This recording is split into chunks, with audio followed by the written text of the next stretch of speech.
कानपुर लोकसभा से बीजेपी प्रत्याशी रमेश अवस्थी जी हमारे साथ में, उनसे बात करते हैं। सर, ये बताइए कि जनता के बीच में आप जा रहे हैं तो किस तरीके का उत्साह बीजेपी को लेकर के देखने को मिल रहा है? काफ़ी दिनों से आप कैंपेनिंग कर रहे हैं, जनता के बीच में क्या उत्साह दिख रहा है अभी? देखिए, जनता के बीच में बहुत उत्साह है, जोश है पूरी तरीके से। और जहाँ जहाँ जा रहे हैं वहाँ पर भारी समर्थन भारतीय जनता पार्टी को मिल रहा है। और अगर आप कहें, मैंने कानपुर में, चाहे हमारे भारतीय जनता पार्टी के क्षेत्र से अगर देखा जाए तो 18 मंडल हैं। 18 मंडलों की मैंने बैठक की, सैकड़ों कार्यकर्ताओं के साथ मिला। उसके बाद स्कूल हैं, कॉलेज हैं, सुबह मॉर्निंग वॉकर्स आप देखते हैं, तमाम लोग सुबह टहलने जाते हैं।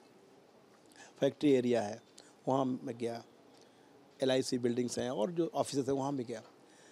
जहाँ जहाँ मैं गया वहाँ मैंने पाया कि कानपुर के मन में मोदी हैं और मोदी जी के मन में कानपुर है। तो मोदी जी के नाम पे बड़ा उत्साह है पूरा। हर आदमी ये इंतज़ार कर रहा है कि कब 13 मई आए और मैं कमल के वोट पर, कमल के निशान पर अपना वोट दूँ। कानपुर को कभी मैनचेस्टर ऑफ ईस्ट कहा जाता था। तमाम यहाँ की बंद मिलें थी जो बंद होती चली गई। अब बंद मिलों का कब्रिस्तान इसको कहते हैं। ये मिलें हैं, बेशकीमती ज़मीन है इनकी। अगर मिलें नहीं चल सकती हैं तो क्या यहाँ पर कोई दूसरे उद्योग लगाए जा सकते हैं? आपके मन में क्या कोई योजना है इसको लेकर के? देखिए, कानपुर के विजन को लेकर एक बड़ी योजना है। माननीय प्रधानमंत्री जी ने 2047 तक विकसित भारत का सपना देखा है। वही सपना, उसी विजन को आगे बढ़ाते हुए कानपुर के लोग भी विकसित कानपुर का सपना देख रहे हैं। वही हम भी देख रहे हैं।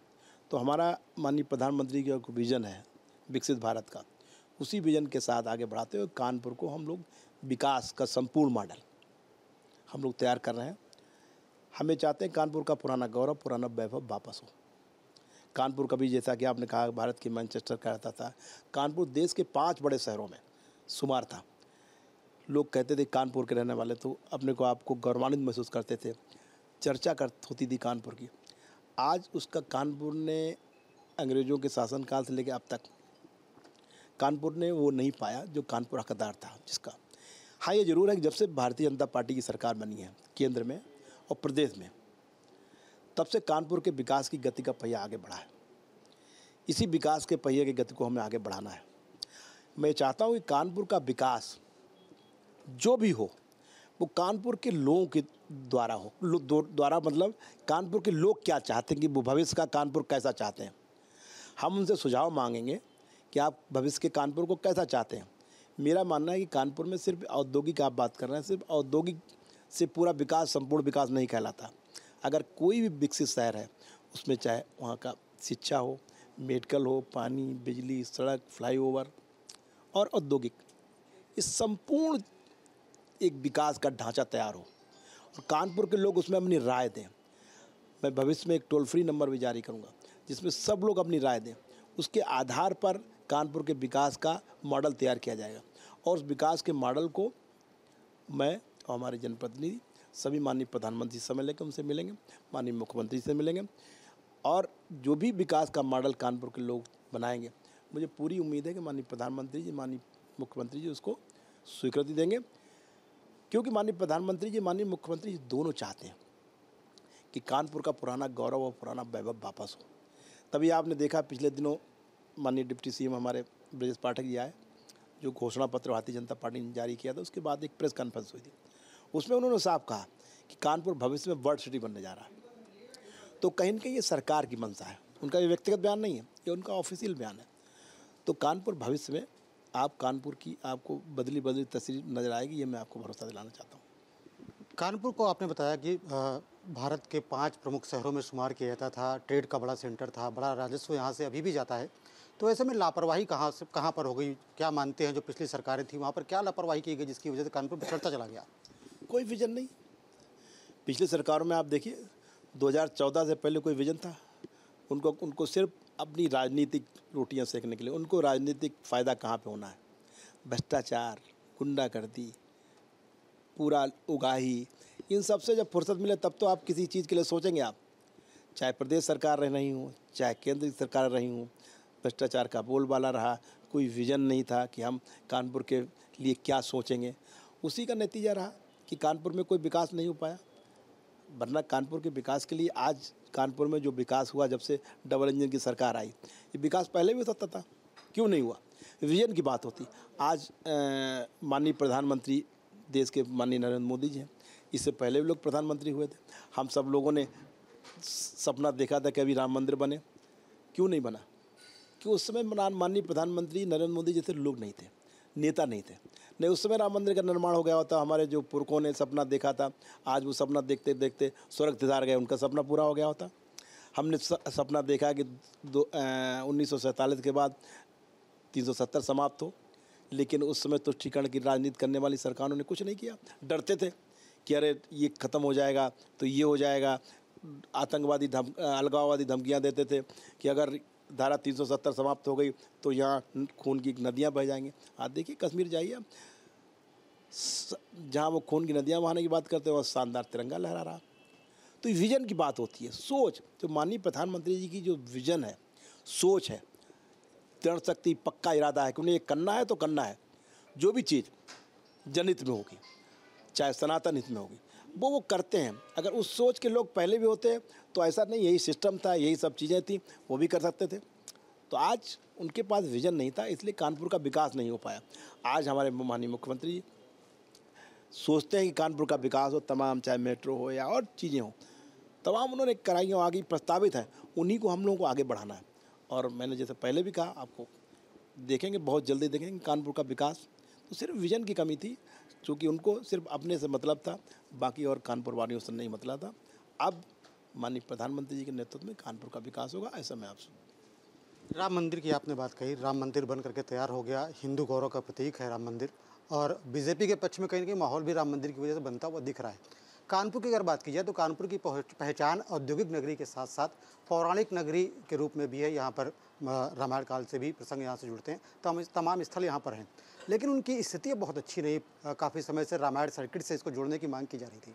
क्या आपका विज़न है इसको लेकर के कि जो पौराणिक स्थल है जैसे बिठूर है, उसको रामायण सर्किट से जुड़ा जा सके, यहाँ विकास हो, लोग आएँ यहाँ पर? पर्यटन की संभावना किस रूप में देखते हैं आप? बिल्कुल, देखिए पर्यटन की संभावना की जो बात है, बिल्कुल आप सही। इसको हम लोग रामायण से सर्किट जोड़ने की बात कर रहे हैं। इस पर एक प्रस्ताव भी बहुत जल्दी जा रहा है, इसका भी हम लोग एक मॉडल तैयार करेंगे। इसको हम लोग पर्यटन का स्वरूप कैसे दे सकें। एक पर्यटन की दृष्टि से देखा जाए तो कानपुर में बहुत ऐतिहासिक मंदिर है यहाँ पे। हाँ, जहाँ तक पार्टी की बात है, हमारे सांसद जी ने, सरकार ने बाकायदा अन्नपूर्णा मंदिर में देखिए आप कितना काम हुआ। उसको एक कॉरिडोर बनाया जा रहा है पूरा, और उसकी भव्यता और भी कैसे बढ़ सके, वहाँ बहुत काम हुआ, कैसे बढ़, उसको भी किया जा रहा है। और ये बात सही है आपकी कि जो पर्यटन का यहाँ महत्व हो सकता है, क्योंकि ऐतिहासिक स्थल हैं कई यहाँ पे, वो कानपुर में नहीं हो पाया। और इसीलिए अब सरकार जो है, भारतीय जनता पार्टी की सरकार उत्तर प्रदेश की, वहाँ के मिनिस्टर से भी मेरी बात हुई, तो उन्होंने कहा कि आप पूरा एक संपूर्ण इसका प्रारूप बना के लाइए, हम बहुत जल्दी इस पर काम करेंगे, और कर भी रहे हैं। कानपुर में आप देखिए ऐतिहासिक स्थलों में काम हुआ, आगे और भी होगा, ये भी मैं आपको बताना चाहता हूँ। आपने कहा जनता की राय लेकर के भी आप नीति बनाएंगे, उसके आधार पर मॉडल तैयार करेंगे, कैसे कानपुर का विकास किया जाए, क्या प्राथमिकताएं हैं। आपको क्या लगता है कि सबसे बड़ी समस्या कानपुर की आज क्या है, जिसे सबसे पहले दूर किया जाना चाहिए? मुझे जो लगता है कि सबसे बड़ी समस्या तो है यातायात है। हमारी लाइफ लाइन कहीं यानी अनबरगंज से लेके आप देखिए पूरी जो ट्रैक जा रहा है, इसके चक्कर में काफ़ी जाम लगता है, जाम से लोग परेशान हैं बहुत ज़्यादा। दूसरी तो हम लोगों का प्रयास रहेगा ये कि अनबरगंज से लेकर कल्याणपुर तक एक रेलवे फ्लाईओवर है, एक एलिवेटेड रोड यहाँ बने, जो प्रस्तावित है वो बहुत जल्दी बनने वाली है, उस पर हम लोग प्राथमिकता है। दूसरी समस्या है कि यहाँ जल भराव बहुत हो जाता है। आप पानी जैसा बरसा कि उसके बाद तमाम जल भराव, उससे क्या होता है कि जल भराव के बाद फिर जो बाद की चीज़ें होती हैं, गंदगी होती है, फिर उसके बाद बीमारियाँ फैलती हैं, तो वो एक बड़ी समस्या है। वो हमारी प्राथमिकता है, क्योंकि 1960 में यहाँ पर सीवर लाइनें पड़ी थी, आज वही सीवर लाइनें पड़ी हुई हैं, तो सभी सीवर लाइन को हम लोग नया कराएंगे, पूरा नया बदलवाएंगे। उसके बाद तमाम जो ये प्राथमिकताओं में हमारी है, बाकी विकास तो संपूर्ण विकास की, जो आप जो औद्योगिक बात कर रहे थे, मैनचेस्टर की बात कर रहे थे, उसमें देखिए हमारे यहाँ की जो मिल्स थी, उनका पूरा देश और विदेश में नाम था। जो पुरानी मिल्स हैं वो कैसे उनको खोला जाए, क्योंकि आज आप कल जानते हैं कि आधुनिक तकनीक है, तो वो पुरानी तकनीक से काम नहीं चल पाएगा। हमारे पास इंफ्रास्ट्रक्चर बहुत है पूरा, उस इंफ्रास्ट्रक्चर का हम लोग कैसे सदुपयोग करें। वो जो जगह हमारे कानपुर शहर के अंदर काफ़ी जगह है, मतलब कई सौ, मुझे लगता है एकड़्स में, एक एकड़्स में जगह है, तो वो जो हमारा इंफ्रास्ट्रक्चर है उसका हम सदुपयोग कैसे करें, हम लोग मिल्स के लिए करें, हम लोग किसी और कारखाने के लिए करें, क्या आधुनिक तकनीक लाएं कि जो हम लोग उसको चालू कर पाएँ, वो हमारी प्राथमिकता है पहले मिल्स की। बस उसका स्वरूप क्या होगा वो आगे आने वाले दिन में हम लोग तैयार करेंगे। तो ये और साथ में ये है कि जब वो मिल्स खुल जाएंगी या उन पे कुछ काम उसका स्वरूप बदल गया है तो हमारी प्राथमिकता ये भी कि रोज़गार भी मिले, कानपुर के लोगों को रोज़गार भी हमारी प्राथमिकता है। तो इसी पे हम सब लोग काम कर रहे हैं ताकि कानपुर स्वच्छ शहर बने, एक विकसित शहर बने। आप पिछले 1 महीने से जनता के बीच में लगातार जा रहे हैं, जनता से संवाद भी कर रहे हैं, उनका रिएक्शन भी मिल रहा है। ऐसे में अब आप क्या दावा कर सकते हैं जीत को लेकर के कि आपके गठबंधन प्रत्याशी से कितने लाख वोटों से जीतने जा रहे हैं? गठबंधन प्रत्याशी से हम कितने वोट से जीतने जा रही है हम तो दावा नहीं अभी करेंगे, ये दावा तो रिजल्ट के बाद। लेकिन इतना मान लीजिए कि जितना हमें वोट मिल रहा है गठबंधन के प्रत्याशी को उसमें से केवल 1/4 वोट मिल रहा है, नंबर 1। दूसरा, आज तक के बाद आज़ादी के बाद अभी तक जो भी विपक्ष का प्रत्याशी होगा वो इतनी बड़ी हार से आज तक नहीं हारा होगा जितना गठबंधन का प्रत्याशी हारने जा रहा है, वो आज आप नोट कर लीजिएगा। तीसरा, हम ऐतिहासिक विजय दर्ज करने जा रहे हैं, ऐतिहासिक विजय। तो हम अभी आंकड़ा आपको नहीं बताएंगे हम कितने जीते, लेकिन आप ये मान लीजिए कि आप ऐतिहासिक विजय दर्ज हो रही है। गठबंधन के प्रत्याशी की आज तक की सबसे बड़ी हार होने जा रही है। गठबंधन के प्रत्याशी अब अपने लिए हमारे कार्यकर्ताओं ने कह दिया कि वो बूथ पे अपना जीत के दिखा दें, तब से वो गठबंधन के प्रत्याशी अपने बूथ पे जीतने के लिए लगे हुए हैं। उसके बाद भी मैं कह रहा हूँ, उसके बाद भी वो अपने बूथ से हारेंगे, उसके बाद भी नहीं जीत पाएंगे। एक तरफा माहौल है, माननीय मोदी जी के नाम पर, माननीय योगी जी के नाम पर एक तरफा पूरा माहौल है और दिनों दिन ये एक ऐतिहासिक विजय की तरफ बढ़ते जा रहा है। कहीं कोई लड़ाई दिख ही नहीं रही है। आप और ये आप तो घूम रहे हैं, आपको भी दिख रहा होगा, माननीय प्रधानमंत्री जी का जल्दी दौरा है, उसके बाद माननीय मुख्यमंत्री जी का दौरा है, तो तमाम उसके बाद तो पिक्चर कहीं आपको विपक्ष नज़र नहीं आएगा क्योंकि लोग जान गए। देखिए आपने 2019 में गठबंधन किया, वो उसके बाद आपने तोड़ दिया, तो जनता जान रही है कि आप ये ठगबंधन है, इसका कोई मतलब। उनके पार्टी के लोग जो पार्टी में जो गठबंधन के नाम पे हैं वही उनके साथ नहीं है। आपने देखा होगा नामांकन वाले दिन क्या स्थिति थी। इतनी बड़ी हास्यास्पद स्थिति किसी की हो सकती है कि एक प्रत्याशी चिल्ला चिल्ला कह रहा है कि आओ तब तक मैं नामांकन नहीं करेंगे। ये एक बिल्कुल हंसी मजाक का चुनाव लड़ रहे हैं वो लोग। और आप उनके प्रत्याशी के बारे में मैं क्या कहूँगा, लोग कह रहे थे कि वो, मुझसे पूछा लोगों ने कि वो सबसे ज़्यादा पैसा है उनके पास, सबसे ज़्यादा मुकदमे उनके पास है। तो हमने यही उनसे कहा, हमने सबसे बड़ी हार भी उनकी होगी, तो सब में आगे रहेंगे, वो हार में भी सबसे बड़े आगे रहेंगे। तो अब ये है जनता का स्नेह है, जनता का प्यार है जो बहुत पूरा मिल रहा है।